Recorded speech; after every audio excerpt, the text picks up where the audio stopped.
Fanny Deschaines, je suis artiste peintre. Je suis venue donner un atelier ici à l'Hôtel Germain-Charlevoix. En fait, on invite tous les jeunes qui sont à l'hôtel présentement. Ce qu'ils vont apprendre aujourd'hui, c'est vraiment plus des techniques pour faire de la peinture. De mon côté, je me concentre beaucoup à faire de l'art abstrait. Donc, c'est pas des paysages et personnages, mais vraiment plus au niveau des formes géométriques, un mélange de couleurs et tout ça. Fait que c'est là-dessus qu'on va travailler aujourd'hui. Puis moi, je travaille beaucoup en épaisseur, puis jamais avec un mélange de couleurs et des formes géométriques. Fait que c'est vraiment ça sur quoi je veux me concentrer avec les jeunes aujourd'hui. Moi, je vais leur présenter une de mes toiles, puis à ce moment-là, on va se concentrer à faire un arbre ensemble. On n'utilisera pas nécessairement un pinceau. Moi, c'est ce que je vais leur présenter, c'est qu'on peut faire de la peinture avec différents objets pour faire vraiment différentes formes et différentes techniques. Donc, on va utiliser la spatule ce matin, on n'utilisera pas de pinceau, puis on va vraiment utiliser leurs mains, fait qu'on va faire un arbre ensemble, puis à ce moment-là, on va pouvoir leur présenter. Puis, il y a des bonnes chances aussi qu'on laisse la toile ici à l'Hôtel Germain là, par la suite. On me trouve sur mon site Internet, www.fannydeschaines.com. Et puis, on m'a contacté, là, les gens de l'Hôtel Germain, pour, dans le fond, me demander si je voulais participer à cet atelier-là. Et ça me fait un grand plaisir. Moi, de mon côté, je suis également conseillère en orientation, donc je travaille avec les jeunes.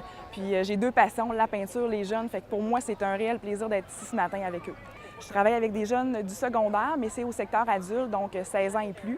Puis je les aide vraiment à trouver un métier qui leur convient, fait qu'on travaille vraiment là, sur leur intérêt. Puis ce que je trouve le fun avec le processus de création, c'est que les jeunes, quand ils s'affairent à créer, bien, on voit vraiment des traits de personnalité qui ressortent déjà. Puis c'est des choses qu'ils peuvent justement remarquer chez eux, puis dire, dans le fond, c'est ma force ou c'est mon point à travailler. Puis à ce moment-là, bien, on retrouve ça des fois quand on fait un choix de carrière, là. Fait que déjà, à ce moment-ci, ils sont capables d'identifier des choses là, qu'ils aiment, puis des choses qui font partie de leur personnalité. L'année passée, j'ai fait des ateliers auprès des écoles primaires de la région de Charlevoix. Puis j'ai pu comme un peu tester là, ce que j'avais à dire là, auprès des jeunes. Puis vraiment, la réponse est bonne, puis ils comprennent ce que je veux dire. Puis je pense que c'est vraiment... C'est tout jeune qu'on voit ressortir des choses chez eux. Fait que je pense que le fait de remarquer ça, même pour les parents, là, de les voir aller à travers un projet quelconque, puis de les accompagner là-dedans, mais je pense que ça peut faire en sorte, là, justement, là, de les aider à se déployer, puis de faire en sorte que... Moi, je pense que quand on se connaît, on est capable de faire des meilleurs choix. De mon côté, j'ai pas de formation professionnelle en art. J'ai commencé quand j'avais 6 ou 7 ans. Puis je dirais vraiment que je me suis déployée comme ça à travers le temps. Puis je suis vraiment allée chercher, je suis plus autodidacte. Je crois beaucoup à ça également pour les jeunes.